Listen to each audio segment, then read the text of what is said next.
Bismillahirrahmanirrahim. Assalamualaikum warahmatullahi wabarakatuh. Kaifa halukum jami'an? Atamanna lakum fi sihatin jayidah. InsyaAllah hari ini kita akan sambung pelajaran pada topik yang keempat. Dan kita akan cuba habiskan topik yang keempat ni memandangkan kamu semua akan ada ujian mendengar dan bertulis after raya dari bab 1 hingga bab 5. Okey, untuk petikan page 55, macam biasa saya akan berikan nota dalam bentuk PPT dan terjemahannya sekali. Cuma untuk nota kali ini saya ada highlightkan beberapa perkataan untuk memudahkan kamu faham maksud untuk certain perkataan. Memandangkan ada yang confused bila saya terjemahkan direct macam ni. Okay, sebab before ni saya pernah bagi tahu yang bahasa Arab sedikit berbeza dengan bahasa Melayu. Kita boleh mulakan ayat dengan kata kerja. Sebagai contoh, ayat yang pertama ni, Rakiba Farid Al-Abbarah ila Jazirah Langkawi. Kalau saya terjemahkan secara literal, dia akan jadi menaiki Farid feri ke Pulau Langkawi. Jadi terjemahnya agak janggal. So untuk memudahkan kamu, saya dah highlightkan warna merah, terjemahannya adalah perkataan warna merah. Kalau warna hijau, terjemahannya adalah perkataan berwarna hijau. Bagi perkataan yang saya tak highlightkan tu, saya assume kamu dah faham maksud perkataan tu. Sama ada perkataan tu kita dah belajar before ni ataupun perkataan tu memang basic, yang mudah. Okay, contoh macam ila maksudnya ke, min maksudnya dari.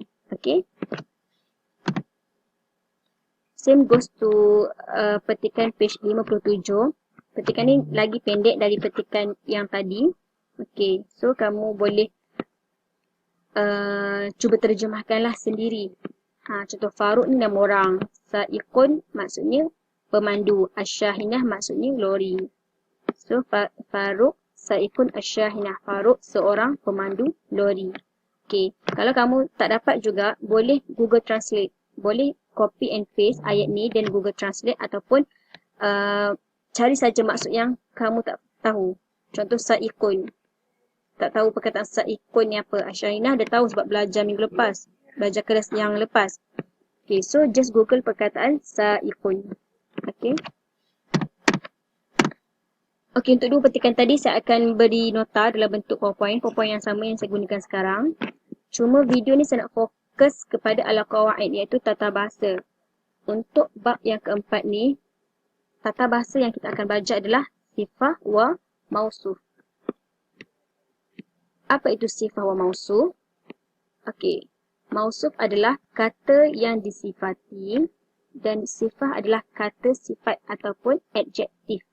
Okey, contoh cantik, tinggi, lebar, besar, itu semua adalah kata adjektif.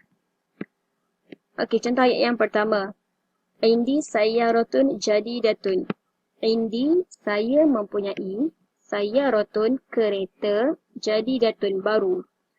Okey, mausuf dalam ayat ni, kata yang disifati dalam ayat ni adalah sayyaratun, kereta. Sifatnya, okey, ayat ni nak bagi tahu sifat untuk kereta tu adalah baru. Kalau kita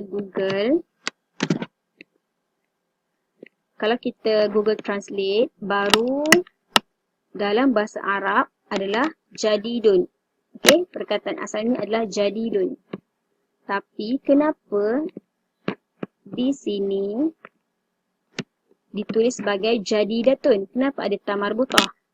Okey, ini poin yang penting sebab sifah akan ikut mausufnya. Saya ulang sekali lagi. Kata sifat akan ikut mausuf, akan ikut kata yang disifati. Perkataan sayyarah di sini ada ta marbutah di belakang. Jadi secara automatik perkataan jadidun pun kita wajib letakkan ta marbutah. Dia kena ikut. Okey. Tengok ayat yang kedua pula. Yarkibu Farid al-qitar at-tawil. Farid menaiki kereta api yang panjang. Mausuf di sini adalah al-qitar, kereta api. Sifat untuk kereta api itu adalah at-tawil, panjang. Al-qitar di sini ada alif lam. So, secara automatik sifat ni pun perlu ikut mausuf ni. Ada alif lam. Okey. Yang ketiga, yushahid Muhammad ta'irah aridah. Muhammad melihat kapal terbang yang lebar. Ta'irah di sini adalah muannas. Dia ada ta marbutah. So, secara automatik, aridun, perkataan asalnya adalah aridun. Tapi disebabkan ta'irah, ada ta marbutah di belakang, aridun pun perlu diletakkan ta marbutah. Akan jadi aridah. Okey. Al-jumlah ar-rabi'ah, ayat yang keempat. Tarkibu salwa al-baqirah al-kabirah. Salwa menaiki kapal wap yang besar. Perkataan mausuf di sini adalah al-baqirah. Ada alif lam di hadapan dan juga ada ta marbutah di belakang.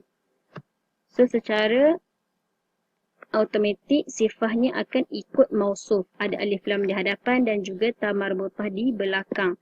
Kalau tak, perkataan asalnya adalah kabirun. Kabirun. Tapi sebab sifah ni ikut kepada mausuf, kita perlu tambahkan alif lam dan juga ta marbutah di belakang.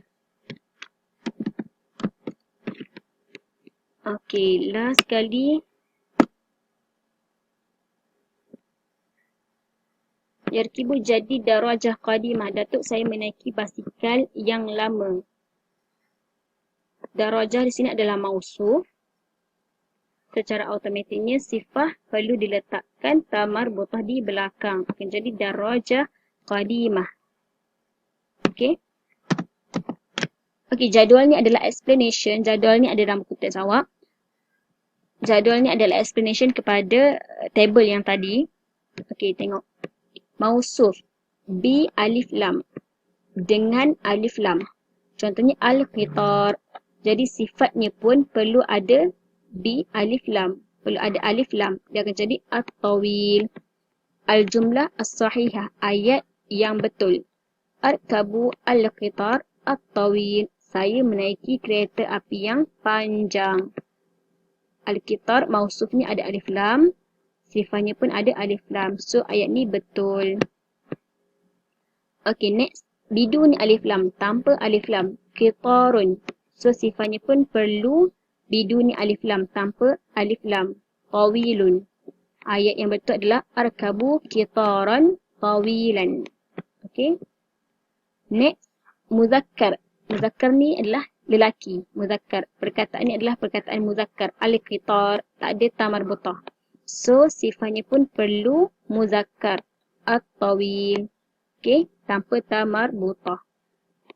Contohnya, arkabu al-qitar at-tawil. Saya menaiki kereta api yang panjang. Okay. So, ayat ni betul.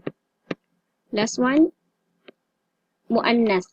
As-sayyaratun. Okay. Ada ta marbutah. So, kita tahu ayat, perkataan ni adalah perkataan mu'annas. As-sayyarah. Kereta. So, sifatnya pun perlu dijadikan mu'annas. Perlu diletakkan ta marbutah. Akan jadi, arkabu as-sayyarah al-jamilah. Ada alif lam dan juga ta marbutah. Dia kena ikut. Okay. Ini adalah al-jumlah al-khati'ah. Ayat yang salah. Tadi ayat yang betul. Ini adalah ayat yang salah. Okay. Contoh. Al-qitar ada alif lam. So, sepatutnya sifahnya pun perlu ada alif lam. Yang kedua,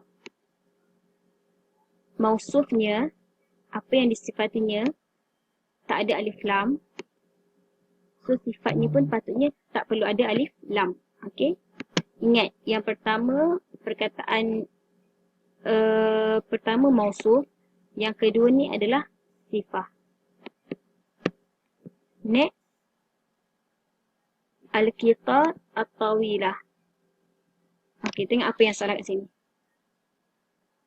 Al-qitar tak ada ta marbutah sebab al-qitar adalah perkataan muzakkar. So, secara automatiknya at-tawil, at-tawilun. Okey, bukan at-tawilah. Last one, arkabu as-sayyaratun al-jamilatun. Ayat yang betul. Okey, al-jamil sahaja salah. Okey, boleh faham? Okay. Kena ingatlah, sifah perlu ikut mausuf. Kalau mausuf ada ta marbutah, sifah perlu ada ta marbutah. Kalau mausuf ada alif lam, sifah pun perlu ada alif lam. Kalau sifah itu bersifat muannas, kalau mausuf itu bersifat muannas, sifah pun mesti muannas. Okey, page 60, ar-raqam, nombor. 1000 kita panggil alaf, 2000 alfani, 3000 salasa alaf, 4000 arba'a alaf, 5000 khamsa alaf. Okey, 1014. Mula-mula letakkan dulu ribu, alfun. Lepas tu letakkan waw. And then letak nombor 14, arba'ata asyar. Sudah akan jadi alfun wa arba'ata asyar.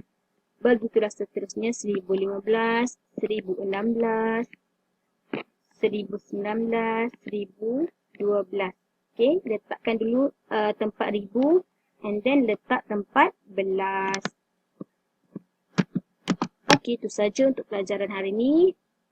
Boleh buat latihan yang saya akan bagi nanti. Kalau tak faham, boleh tanya saya direct. Okey, itu saja. Assalamualaikum warahmatullahi wabarakatuh.